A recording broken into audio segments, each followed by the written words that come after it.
అలాగే బాబు. రా గోపాలం, ఏంటి ఇంత దూరం? ఎమ్మెల్యే గారిని నేను మీట్ అవ్వాలి. ఎమ్మెల్యేనా?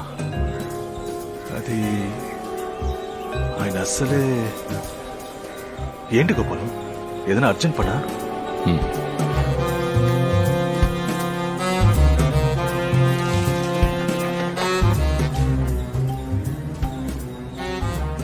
బాబు, చిన్నదాని ఇంత పెద్ద సహాయం అడుగుతున్నావేంటి? అయ్యా, ఒక ఊరే అన్నా, లెక్కేసి చూసావా? వీడు చెప్పింది చేస్తే మనకెంత లాస్ వస్తుంది? పెద్దగా ఏం ఉండదన్నా. చక్రవడ్డీ వాళ్ళు, వడ్డీ కొట్టోళ్ళు, కమిషన్లు అవి పోతే ముష్టి డబ్బు. మీరు మాట చెప్తే నోరు మూసేస్తారు.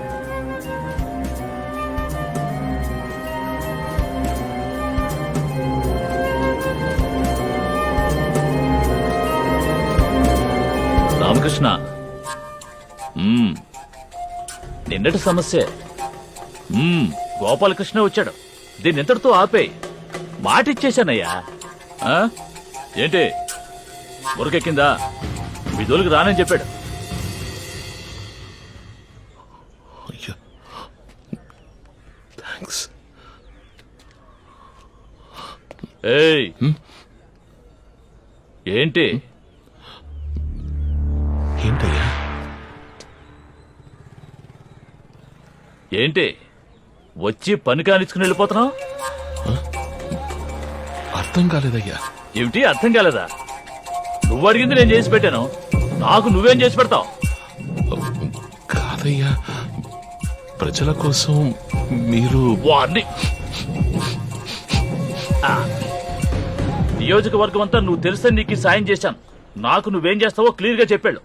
లేదనుకో మళ్ళీ ఫోన్ చేసి చెప్తే వాళ్ళందరినీ ఫుట్బాల్ ఆడుకుంటారు.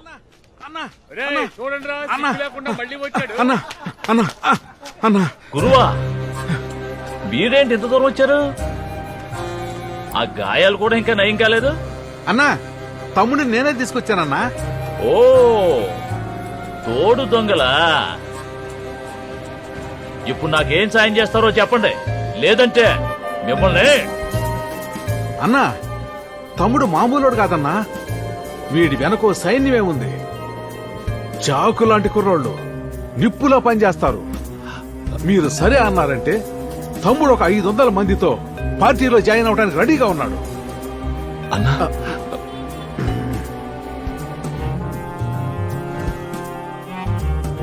ఆలోచించి చెప్పన్నా. ఇలాంటి యువకుల్ని మీరు వెంటేసుకుని అన్నగారి సమక్షంలో పార్టీలో చేరిస్తే మీ రేంజ్ ఎక్కడికో వెళ్ళిపోతుందన్నా. ఈ ఎలక్షన్లు వేరే వస్తున్నాయి. బాబు, 500 మందితో చేరతావా? అన్నా, నేను గ్యారంటీ అన్నా. రేయ్, నాకు తిక్క రేగిందంటే దొక్క చించేస్తాను. పనికి మాలినేతవా? ఏ గోపాలం, నిన్నే అడుగుతున్నాను. 500 మందితో చేరతావా?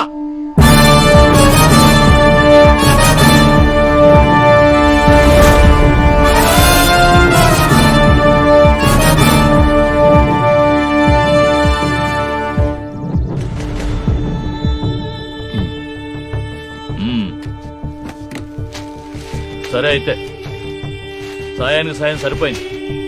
ఎప్పుడో చెప్తాను, రెడీగా ఉండు. ఈ కుటుంబం మొత్తానికే తలకొరు పెట్టేద్దాం అనుకుంటున్నావా? ఏదో ఊరికి సాయం చేస్తానని జులైగా తిరుగుతుంటే పోనీలే కదా అని వదిలేశాం.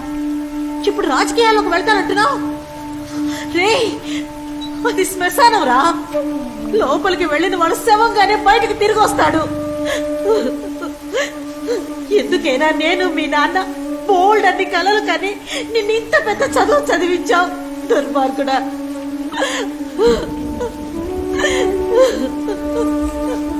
ఇదిగో, ఇంకా ఆపుతావా?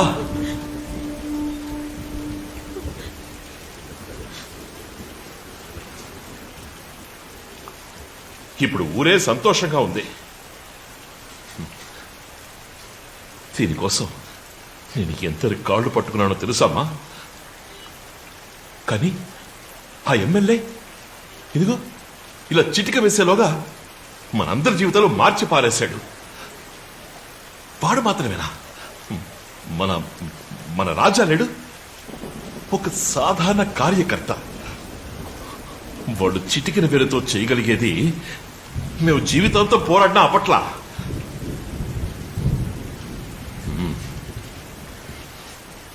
నేను అన్నిటినీ గమనిస్తూనే ఉన్నా.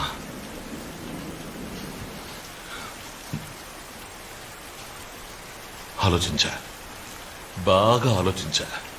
చాలా చాలమ్మా. వెళతా. రాజకీయాలకు వెడితేనే ఈ దారుణాలన్నింటినీ మార్చగలం. వెళతా, మార్చి చూపిస్తా. అది నువ్వు చూస్తావు కదా. పోరా, నువ్వు ఇంటికి వచ్చేసరికి రేపు మా ముగ్గురు శవాల్ని చూస్తావు.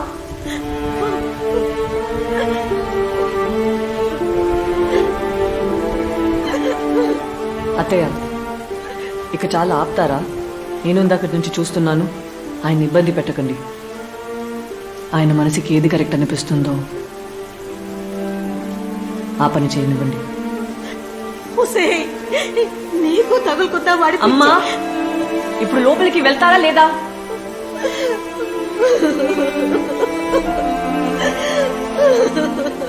విజయ,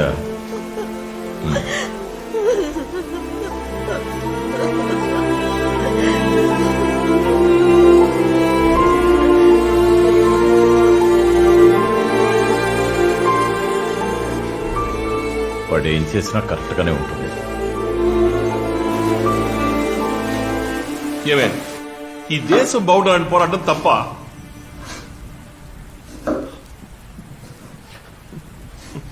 నాకు నమ్మకం ఉంది. నీకుంటే సరే. ఇలా అంటున్నట్టు మాట్లాడే ఏమైనా బాగుందా? రెండు ముక్కలు సరిగ్గా మాట్లాడచ్చుగా. సరే వెళ్ళు, కానీ ఓడిపోయి మాత్రం రాకు. నువ్వు ఇంకా కోపంగానే ఉన్నావు.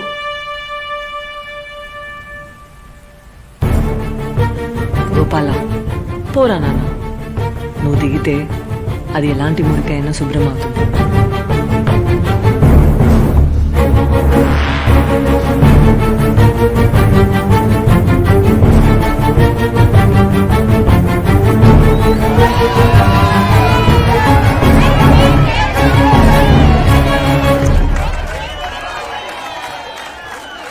గోపాలం, అన్న కుడి చేతి వైపు ఉన్నాడే, పేరు సహాయం. వాడు ముక్కు మీద చేయేస్తే ఓ అని అరవాలి, చెవి మీద చేయిస్తే బలంగా చప్పట్లు కొట్టాలి. తొడ కింద వాడు పొట్ట మీద చేయేస్తే అన్నవైపు కసి ఎక్కువైపోయినట్టు ముందుకు దూసుకెళ్ళాలి. అర్థమైందా? నా నరాల్లో కొట్టుకునే వెన్నెముకలారా, గోపాలం, గోపాలం, నువ్వు కలిశారు కలిశారు.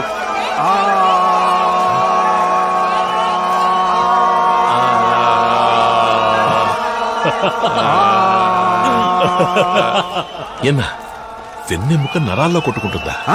మాట్లాడుకున్నారు.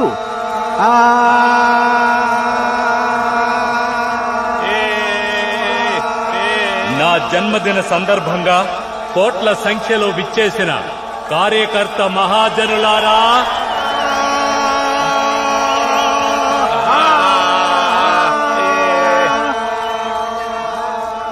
ఈ శుభదినంలో ఓ శుభవార్త. అధికార పార్టీ అంతులేని భయంతో అల్లాడిపోయే తరుణం. మన శృంగవరపు కోట నుంచి అధికార పార్టీకి చెందిన గోపాలం తన అనుచరులు 500 మందితో మన పార్టీలో చేరనున్నాడు. రా గోపాలం, నా యువ సింగమా, రా. ఎన్నా నేను అధికార పార్టీలో ఉన్నానా? నిన్నే పిలుస్తున్నారు. వెళ్ళు వెళ్ళు వెళ్ళు వెళ్ళు వెళ్ళు వెళ్ళు వెళ్ళు వెళ్ళు వెళ్ళు. గోపాలం, రా. నా తమ్ముడా, రా. తమ్ముడు గోపాలాన్ని అభినందిస్తూ ఈ స్వర్ణ ఖడ్గాన్ని బహూకరిస్తున్నా.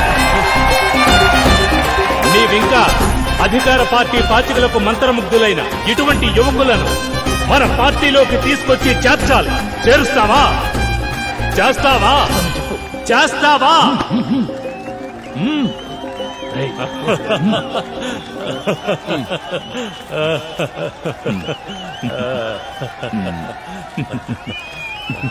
అయ్యా, ఈ అద్భుతాన్ని సాధించిన నా పెంచులయ్యా.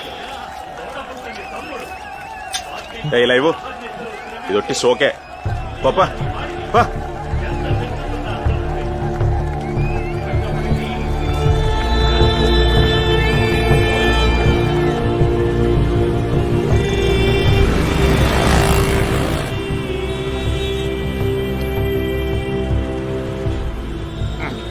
రాజకీయాలకు వస్తే ఎంతో మంచి చేయొచ్చన్నావు. స్వర్ణ ఖడ్గం, అందరి ముందు నటించడం ఏమర్థం కావట్లా. అది బాగా లోతైంది బాబు. ఇప్పుడే కదా రంగంలోకి దిగావు. పౌను పౌను నీకే అర్థం అవుతుంది. కాదన్నా, ఏదో పెద్ద తప్పు చేస్తున్నట్టు అనిపిస్తోంది. ప్రజలకు అసలే జెండారంగు పంచాలంటే నీచమైన అభిప్రాయం ఉంది. సరే, ఇప్పుడు చూడు, నీకు జెండా రంగు పంచి అంటే ఏంటో అర్థమయ్యేటట్టు చేస్తాను. ఇప్పుడు చూడు. ఏయ్, నీ అబ్బా, ఆపరా బండి. అబ్బా అబ్బా ఆపమంటుంటే ఏమనుకుంటున్నారు? రప్పించనా? నరికేస్తాను. ఏమనుకుంటున్నారో నరికేస్తాను. ఏరా, మీరేం పీడుతున్నారా?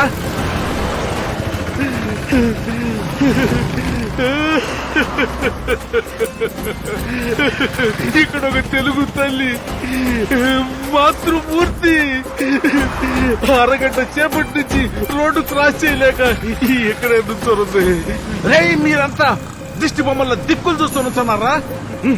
నరికి పారేస్తాను రా, మిమ్మల్ని నరికి పారేస్తాను. పెద్దనా నువ్వు టెన్షన్ అమ్మాక. ఏమ్మా నువ్వు వెళ్ళవమ్మా. ఓయ్, ట్రాఫిక్ ఆపవయ్యా. అలాగే సార్. ఆపడయా. నాయనా తండ్రి, నువ్వు చల్లగా ఉండాలయ్యా. ఇదిగో, ఈ డబ్బులతో టీ తాగు. ముందు ఇక్కడి నుంచి వెళ్ళు, ట్రాఫిక్ జామ్ అవుతుంది. ఆ భయం ఉండాలి.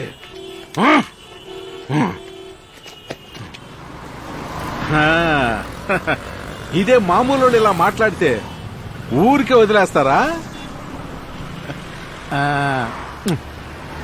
ఇప్పుడు అర్థమైందా జెండా రంగు పంచే పవర్ ఏంటో?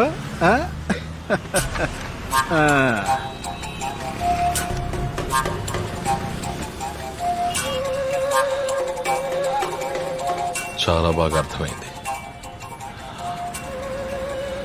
ముందు ఓ 10 చార్లు వేసిన డ్రాయలు అర్జెంట్ కొనాలి.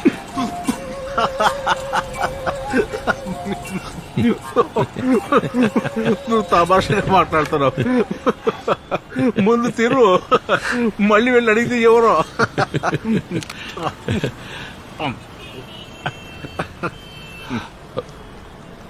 గిరన్న, మన పార్టీలో ఉన్న మంచి నాయకుల్ని పరిచయం చేయొచ్చుగా. ఊళ్ళో ఉన్న సమస్యలు వాడితో చెప్పాలి. నువ్వు మొదటి రోజే కోర్టులో జెండా ఎగరేయాలనుకుంటే వీలు పడుతుందా? బాగా చదువుకున్నోడు. ఏ పనైనా సరే మెల్లమెల్లగా చేసుకుంటూ పోవాలి. తెలీదా నీకు?